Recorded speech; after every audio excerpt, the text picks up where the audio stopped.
Ramadan is something which is manageable. Yes, you should be ambitious in Ramadan. You should strive for the rewards that are on offer. You should do what you can, and to tire yourself out in the month of Ramadan, it's from the Sunnah. To tire yourself out in worship.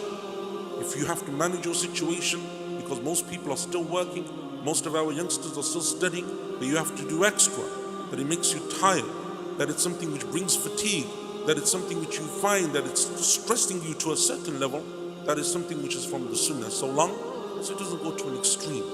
You have to balance between being ambitious and being realistic. You have to balance between wanting to attain that reward of Allah Azza wa Jal and take those opportunities of reward, but at the same time doing it in a measured way, so that you have enough for the whole of the month of Ramadan.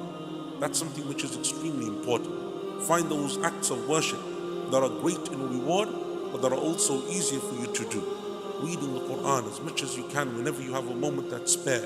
Turning to Allah Azza wa Jalla, making dua, giving sadaqah, coming to the Masjid and praying Taraweeh and Qiyamul Layl. The Prophet said, sallallahu alayhi wa sallam, Man salla ma'al imami hatta yansarif, kutiba lahu Qiyamul Layla. Whoever prays with the Imam the night prayer, Taraweeh, until he leaves, the Imam finishes, then it's as if you prayed the whole night. You only spent an hour and a half, 2 hours in the Masjid, but you get the reward of the whole night.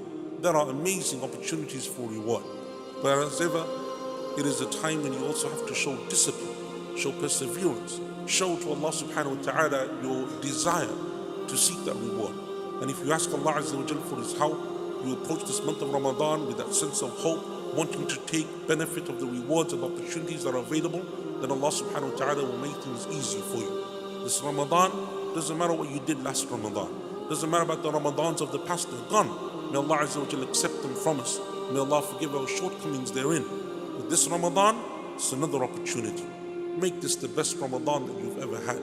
Make it a Ramadan in which you aspire to reach the highest of goals. And take inspiration at the very least from the way that the Prophet ﷺ and the companions approached this month.